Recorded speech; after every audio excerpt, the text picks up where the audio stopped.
Hey team, we got the strength A day here. So first starting off with our setup. We're gonna have the kettlebells and the dumbbells set up here like we might normally have. And then we have the battle ropes set up for today as well. So we wanna make sure all of the battle ropes are in each of the links here. So we're gonna link up all those with all the ropes, and we can just have them wound up and bundled up against the wall to start. We'll eventually take those out, all right? So that's how that's gonna work. We have the kettlebell offset deadlift. So this is, obviously our strength days are, kind of work out where you're at, bring your weights to where you are. However, we do have to make space for the single leg pogos for today. So we do have to encourage our clients to have space between the two boxing bags. So this is gonna be one lane, and then also the turf. So that means everybody should be doing their kettlebell deadlifts just about either up against the wall here, right? We can have a little bit of space where we can have 2 or 3 people up against the wall, or we can fit 6 to 8 people in this area right here, because we're gonna need space on the turf and in between these boxing bags to do the single leg pogos, all right?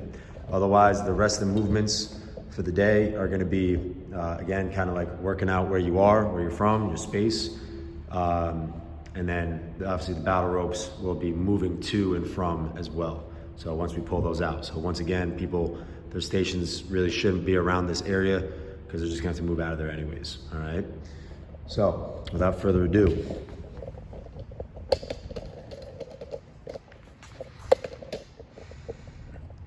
so first we have the kettlebell offset deadlift. So this is the exact movement we had done for 2 consecutive phases a couple phases ago, where it's a conventional deadlift, only now we're doing an offset. And the offset should be at least 10 pounds up to about 15, all right? 10 or 15 pounds. Anything less, it's just insignificant. Anything more, it's just too much. It kind of takes away from the bilateral sagittal exercise that it is. So we're gonna grab 2 kettlebells. I got 25 and 15 here, so I got that 10-pound difference. I'm gonna go ahead and set up, just to show you guys from this angle. Feet are underneath my hips, kettlebells are by my sides. I'm gonna pretend like they're not even different weights. I'm just doing a regular old exercise. I'm gonna let my body adapt as I go. I'm gonna begin by letting my hips sit back, and then I'm gonna start to bend my knees. So hips go back, bend my knees, and I'm gonna just take that as far as I can before I feel like I run out of room, where I have to either give up my spine, or I have to give up some position for me to get further. So that's it for me. And then I drive my feet to the floor, stand back up. Initiate with the hips going back, bend the knees, and I repeat. All right, so explosive on the way up. We have a tempo in one of these days. So we have a 4-second down, 4-second pause. So you can imagine that's gonna be brutal, but it's also going to emphasize that they're in good positions. Because if someone's rushing through it, they can't own the position, they're gonna start to fall apart with that tempo, which is good because it's just gonna show us that what they need to work on. Right? It's good for them, it's good for us in the sense that, hey, we kind of found something we can work on now. Let's work on this, right? This is too much load, let's go to lighter load so you can actually work the muscles that we want. Otherwise, guys, the reps are very low for this exercise, so that means we're going very heavy, right? We talked about this at the program meeting. A1 for all the strength days is our most opportune moment to challenge our clients to lift as heavy as a weight as possible. So again, there's that balance between, do they have good technique? Are they prepared? Are they confident? And they need to, get a little bit uncomfortable. They need to step to the challenge. We need to encourage them to step into that power, step into their ability, right? So it's 5 aside, 4 aside, 3 aside, 3 aside. So it's a total of 6 reps because they're gonna be switching the sides after 3 reps aside, for instance, all right? The single leg 1-2 pogos. So we're gonna be doing this from the wall to just the television, kind of with the fans hanging out, and then from the boxing bag to the boxing bag. So it's just about the same distance, and I'm gonna be moving there and back. So the original version, guys, is I jump up in the pogos.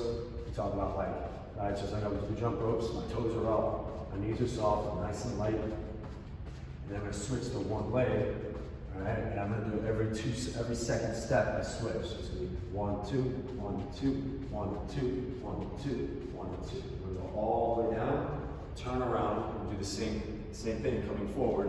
1, 2, 1, 2, 1, 2, 1, 2. All right. Now for those that are ready for it, they're ready for a challenge, they're gonna go reverse. So I'll go 1, 2 all the way down, and then I'll go 1, 2 down. 1, 2, 1, 2, 1, 2, 1, 2. All right. So staying on the balls of our feet, it should look like bouncing. It should look like kind of like they're on a trampoline. If it's very stiff, loud, right, then they're not really using their muscles and tendons as we want them to. So that's where we might put them stationary, right? It's like I only want you moving. Either do it single leg, 1, 2, 1, 2, 1, 2, 1, 2, or just do it both. Now we always kind of get a little bit of that motion, that uppercut with these exercises, but they have to work on that absorption, that kind of slinginess of the muscle before they can go to something more like that advanced, right? And if they are doing it stationary, give them 30 seconds, right? There's no rest with those. So essentially, as soon as I'm done with the pogos, my heart rate might be a little up, but there's no minimum rest. So we want them to go back in and hit it, because the rest is essentially the pogos. It's not too intense where it's gonna be fatiguing. Next, guys, is the hook line dumbbell chest press. So we got our dumbbells. Yeah, we always bring the dumbbells up the same way when we're in this, we're on the ground. Whether on the bench or on the ground, or whichever it is. We place the dumbbells on our thighs, okay? And then the first thing I do is as I go back, I'm gonna hug my knees to my chest. The first thing I do from there is I get the weights up. So I'm gonna go hug the knees to my chest, knee, chest, knee, chest. First thing I do is get the weights up, all right? Then I can adjust my position, I can do what I have to do, which is gonna be feet a little bit past my knees, they're flat, they're heavy, a little bit of a scoop, hips go up, punch the knees forward, I should put a ton of hammies there, and then I'm gonna go to my dumbbell chest press. Inhale, exhale.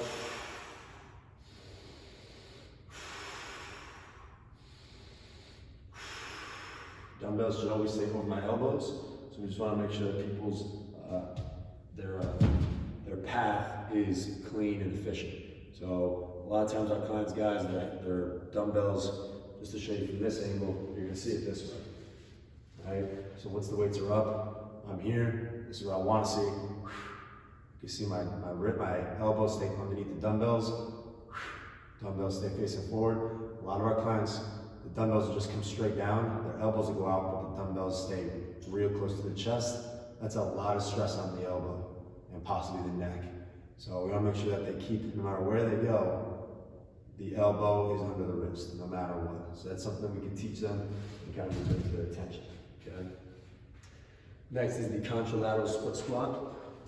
So we grab onto the kettlebell. Contralateral means opposite side. So left leg means right shoulder. Right? So I'm gonna start, big step back. I'm square to the camera. Both toes are forward, knees are facing forward, hips are facing forward, shoulders and everything. We're gonna bring this kettlebell so it stays, it goes up and down my shin, up and down my calf. My other hand is just gonna reach for the floor. I'm gonna go straight up and down like an elevator.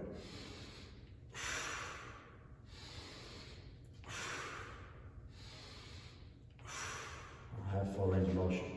From this angle, you're really gonna be able to see that my torso is vertical because it's a split squat, right? This is not a hinge movement, so I have to keep my body vertical to emphasize that squat movement, the knee emphasis. So the knee goes forward, I go straight down. Or if I start to turn this into a hinge movement, we're gonna see our client's heads get past their foot, right? Versus getting that lean back. So we'll do that for the reps per side. And it goes up in reps for the first 3 weeks. I know Sherry had a question about this, why we might drop it back down. So challenge people, try to find a weight for them where like it's a 7 or 8 out of 10. So if you ask them, hey, how difficult is this out of 10? If they said an 8 or a 9 or a 10 or a 10 even, then most times our clients, we always have to take out the grain of salt, guys, because they don't really know what their full exertion is. So they might say it's oh, I could have gotten 3 more. But then if the next set you said, okay, give me as many as you can, chances are they'll get a lot more than 3. That's just commonality, that's averaging, of course. But they don't necessarily know the limits to the extent that we might as coaches. So we have to take that with a grain of salt, but again, it's perceived exertion. So what are they perceiving the difficulty to be? And then it's up to us to determine what it actually is based on our own judgment. So they're saying it's a 7, but I know it's a 4. Like Sharon Dutchman, I know you're saying that 15 pounds is a 7 or an 8, but I know you can get up to 30, Sharon. So I'm gonna slowly get you back up. I'm gonna, to week 1, to get 10 aside, I'm gonna slowly get you up to 30 because I know you can do it. And then when she gets to 30, she's like, Connor, I hate you. I never want to see you again here. I'm gonna keep coming back because I love this place. I love you, but at the same time, I hate you, right? So that's kind of like the strategy. And then week number 2, I'm gonna ask her, hey, can you get up to 12 aside with that 30? Now, again, this goes into some deep level of how we can coach people. If I did 15, 20, 25, 30 for a set, so you did 4 sets in that set, 15, 20, 25, 30, and now it's week 12, or I'm sorry, 12 reps, week 2, am I gonna do that again, 15, 20, 25, 30? Because if I added up the volume there, that'd be the same volume, only adding 2 reps. That might be wise, right? Or if that wasn't too difficult, or she could have done better, maybe we start with 20, maybe we start with 25. We do 2 sets of 25 and 2 at 30. That's much more volume, that's much more stress than doing a 15, 20, 25, 30. So it's more than just what they max out at, it's about every set leading up to it and all of them in between. And it's really up to us to be able to manage that for them, right? That is our job. So it's gonna go up to 12 reps, then 15 reps, and then it's gonna go back down to 8. That's for both of these exercises, guys. So trying to stick with a common weight to challenge them with the rep range, and then when we go back down to 8 from week 4, that's when we're gonna say, okay, you did it for 12, you did it for 15, I know you can. If we go back down to 8, it's gonna be too easy. Let's do 35, or maybe 40, sure, right? Depending on how the outcome is. All right, the last one, guys, dumbbell alternating bicep curl and then the battle rope. So pretty self-explanatory with the bicep curl, guys. All right, good old bicep curl, stand tall, weights on the heels, okay? I'm gonna have my palms start facing out. I'm gonna alternate. Exhale, control it back down. Just watch people's wrists, make sure their wrists stay straight. And then as always, guys, their elbows should be free here. So I should be able to at any moment slide my hand all the way up into someone's armpit, right? I don't want to be using my body as like a leverage point, because that's just gonna really, what am I doing? I'm using a different strategy than elbow flexion, different strategy than bicep curl. Now I'm doing something different, right? So we're gonna do that for the reps. After that, we have the ISO split squat stagecoach, ISO squat stagecoach, and the alternating reverse lunge waves. And we have the reps written down there as well. So whatever rope is open, I'm gonna go and jump up right to it, and I have my 2 exercises.